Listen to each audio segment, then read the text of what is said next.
Universidad Nacional Experimental Rómulo Gallegos. Licenciatura en Enfermería. Aula QE Caracas. Cátedra de Ética Profesional. Cohorte 13, sección 4. El tema que hoy nos ocupa es problemas éticos de la medicina clínica y modelos de evaluación de la competencia. Nuestro equipo está conformado por Hernández Mariel, Machado Tamairis, Maigua Caterine, Mata Daibelis y mi persona, Jaspe Fernando, bajo la tutoría de la profesora Luis Roa Maiti. Siguientes términos. El primero de ellos, ética médica, que consiste en un sistema de principios morales que se aplican a la práctica de la medicina clínica y la investigación científica. Esta ética es tan valorada en la medicina que todos los médicos se comprometen a adherirse al juramento hipocrático. Problema ético consiste en determinar cuál es el deber ser de la vida humana y con ello de los actos humanos, es decir, cuándo un acto humano es moralmente bueno, para lo cual deberá tener en su mira cuál es el fin último del hombre y determinar cuáles son los medios para conseguirlo. A su vez, es un acontecimiento en el que se plantea una situación posible en el ámbito de la realidad, pero conflictiva a nivel moral. La medicina clínica es una manifestación de los patrones morales de la sociedad en el ejercicio de la medicina. En la actualidad, se hace extensiva a todas las profesiones de la salud y comprende una consecución sistemática de pasos que se inician desde la entrevista clínica, la anamnesis, pasando por los aspectos semiológicos de la valoración física, los signos y síntomas, aunado a los estudios paraclínicos como lo son laboratorio e imagenología, entre otros, que siendo debidamente interpretados sus hallazgos, permiten establecer un diagnóstico y se pauta en consecuencia un tratamiento.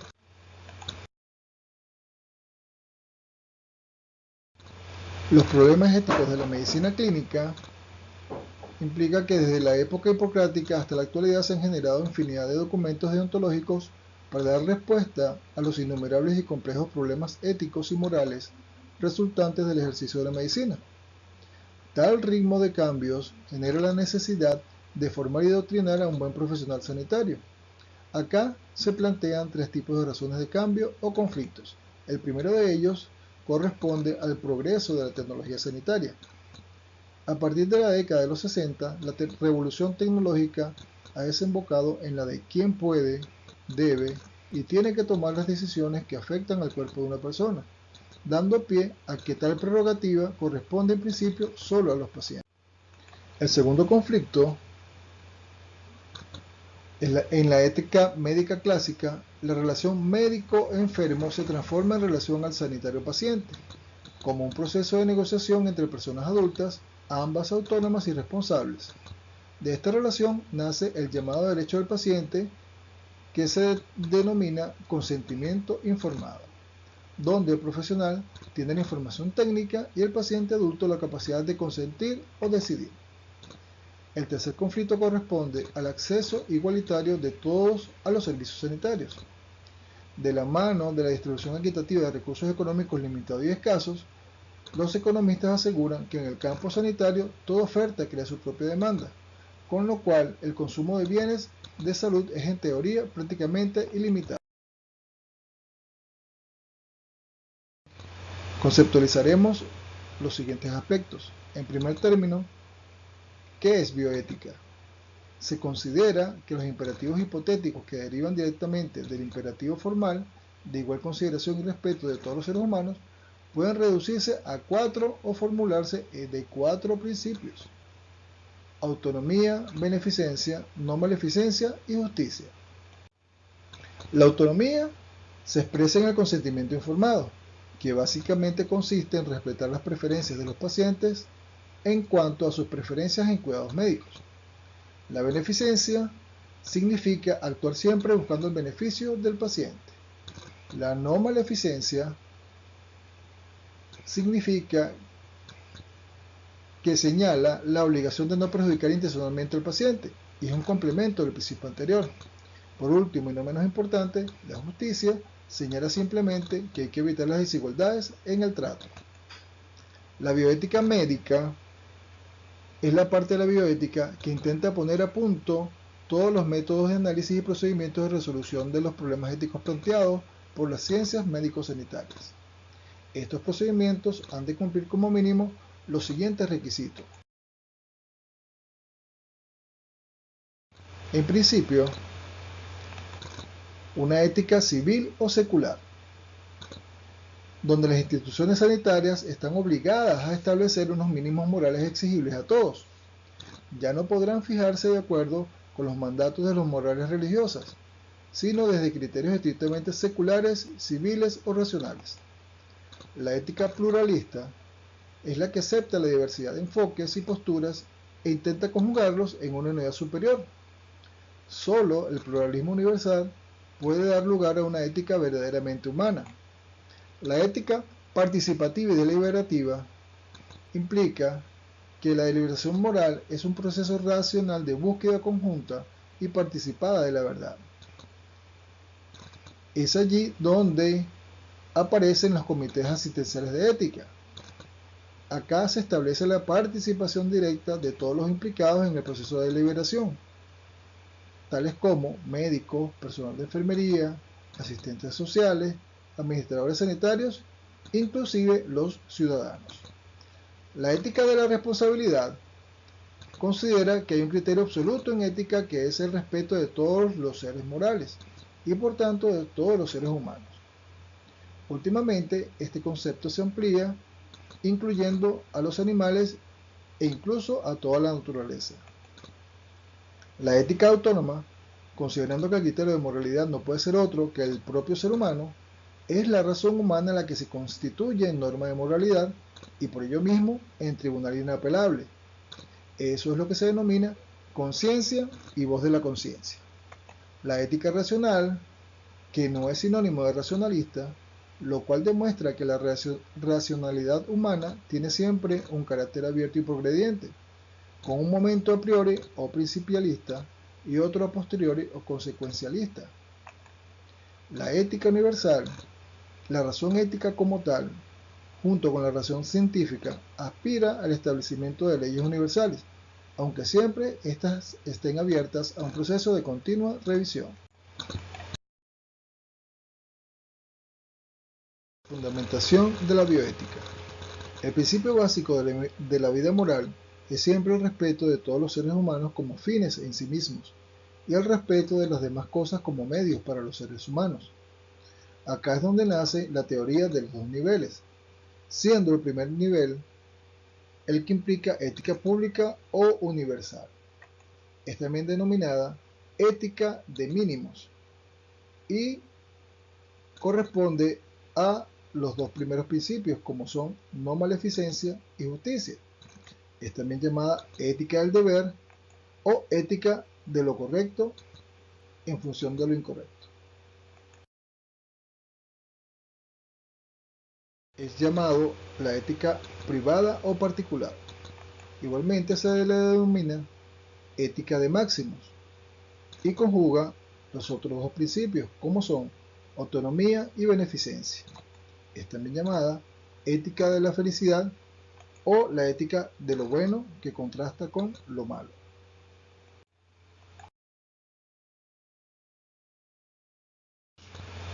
Los principios han de ser por definición generales y los conflictos éticos son concretos, particulares. Esto hace que siempre se haya considerado necesario establecer en el proceso de razonamiento ético un segundo momento distinto al de los puros principios. Por esto cabe decir que el razonamiento moral consta de dos pasos o momentos, uno principialista, deontológico y a priori, y otro consecuencialista, teleológico y a posteriori.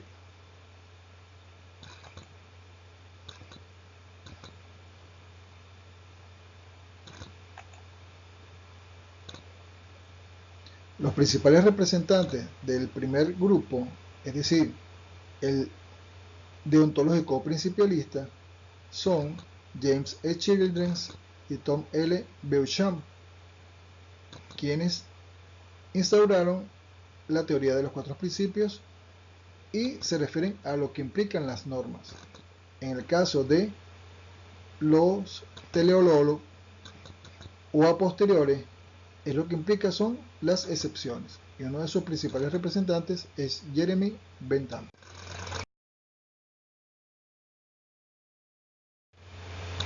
Método de la bioética clínica. A partir de estos procedimientos puede elaborarse un método específico de análisis de las cuestiones éticas en la práctica clínica.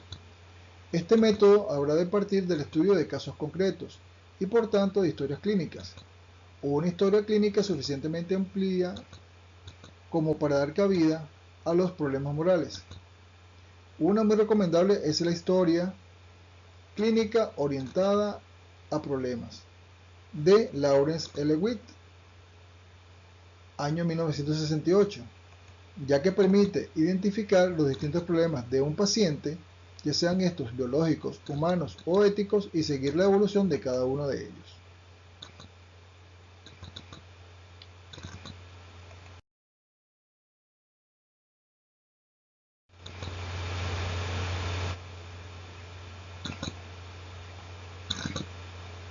Acá tenemos un ejemplo de una historia clínica orientada a problemas.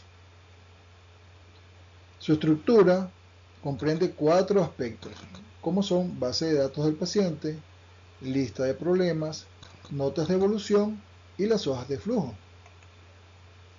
Estas comprenden, en principio, el interrogatorio, los hallazgos del examen físico y los paraclínicos. En el segundo aspecto, enumerar por orden de aparición los distintos problemas que se obtengan. El tercer aspecto, como son las notas de evolución, las siglas nos dicen que son los signos o síntomas subjetivos, objetivos, la evaluación y la planeación posterior al diagnóstico. Y por último, las hojas de flujo me deben reportar lo que implica la medicación, los controles respectivos y la educación en el desarrollo de la atención del paciente.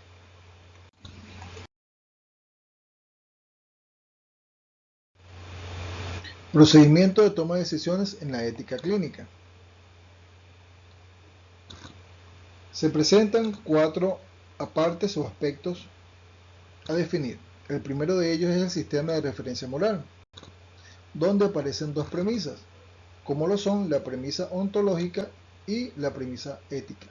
La primera de ellas se refiere al que el ser humano es persona, y en tanto que tal tiene dignidad y no precio. La premisa ética, en tanto que personas, todos los seres humanos son iguales y merecen igual consideración y respeto. El segundo momento, que es el deontológico del juicio moral, es donde se establecen los 2 niveles anteriormente dichos, como son el nivel 1 o el nivel de mínimos de no maleficencia y justicia, y el nivel 2, el nivel de máximos, autonomía y beneficencia. El tercer aspecto corresponde al momento teleológico del juicio moral. Acá se evaluarán las circunstancias y consecuencias objetivas o de nivel 1 y la evaluación de las circunstancias y consecuencias subjetivas o de nivel 2. Y por último el juicio moral, donde se contrasta el caso con la regla como se expresa en el punto 2. La evaluación de las consecuencias del acto para determinar si es necesario hacer una excepción a la regla de acuerdo con el punto 3. El contraste de la decisión tomada con el sistema de referencia en función del punto 1 y la toma de una decisión final.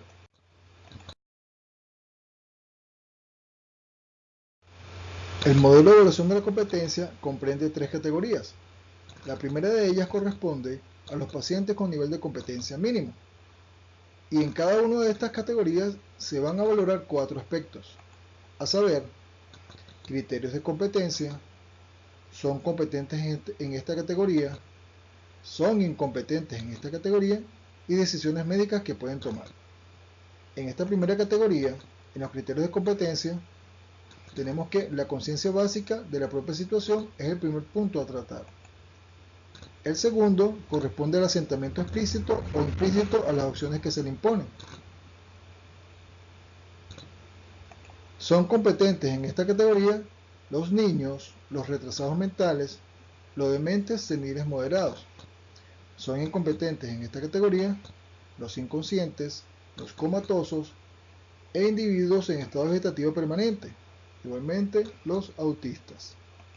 Las decisiones médicas que pueden tomar son consentir tratamientos eficaces o, caso contrario, rechazar tratamientos ineficaces.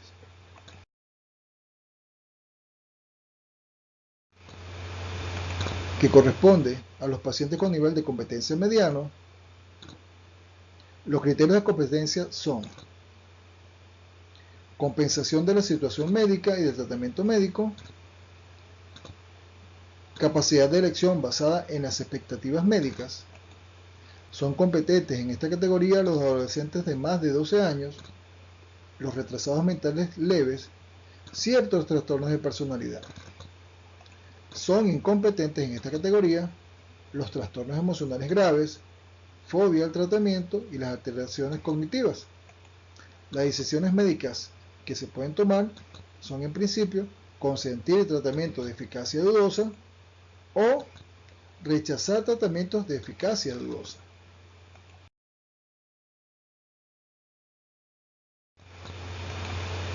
A pacientes con nivel de competencia mediano. En criterios de competencia tenemos en principio la comprensión reflexiva y crítica de la enfermedad y el tratamiento. Como segundo aspecto, la decisión racional basada en consideraciones relevantes que incluyen creencias y valores sistematizados. Son competentes en esta categoría adultos con mayoría de edad legal, enfermos reflexivos y autocráticos, poseedores de mecanismos maduros de compensación. Son incompetentes en esta categoría enfermos indecisos, cambiantes o ambivalentes, histéricos con defensas neuróticas. Las decisiones médicas que pueden tomar, en principio, consentir tratamientos ineficaces o rechazar tratamientos eficaces.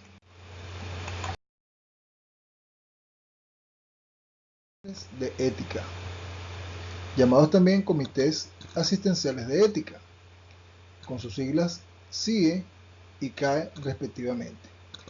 La principal función de la bioética en la investigación clínica es velar por los derechos del individuo sometido a una investigación clínica, de tal forma que cualquier persona incluida en un ensayo clínico tenga plena autonomía para decidir su participación en dicho ensayo o poder abandonarlo en cualquier momento en que lo considere oportuno.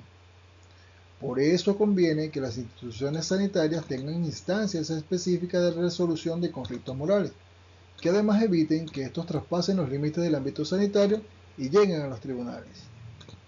Entre las funciones de los nuevos comités de ética e investigación clínica está velar por los principios de beneficencia y de esta manera procurar que cualquier ensayo clínico no solo sea correcto en cuanto a su metodología, sino también que cumpla esos principios éticos que son imprescindibles en el estado del bienestar humano. Como les decía anteriormente, el CIE son las siglas que corresponden a Comités Institucionales de Ética, el CAE, Comités Asistenciales de Ética. Y este término que tenemos en medio es el de Comisión Nacional de Bioética, que nos atañe a nuestro país, Venezuela. La Comisión Nacional de Bioética y Bioseguridad en Salud es un órgano adscrito al Ministerio del Poder Popular para la Salud, que tiene por objeto normar, regular y supervisar lo relacionado con los aspectos éticos y de bioseguridad de la acción científica y en todas las prácticas relacionadas a la salud y a la vida humana, constituyendo a su vez un espacio de reflexión y deliberación en la evaluación, asesoramiento y consulta sobre los aspectos referidos. Nace del decreto número 7666 de septiembre del año 2010. Acá tenemos la representante latinoamericana de estos comités, como lo es Laura del Carmen Rueda Castro, ciudadana chilena. Y en el caso de la Comisión Nacional de Bioética y Bioseguridad en Salud en nuestro país, está representado por Neila Acuña.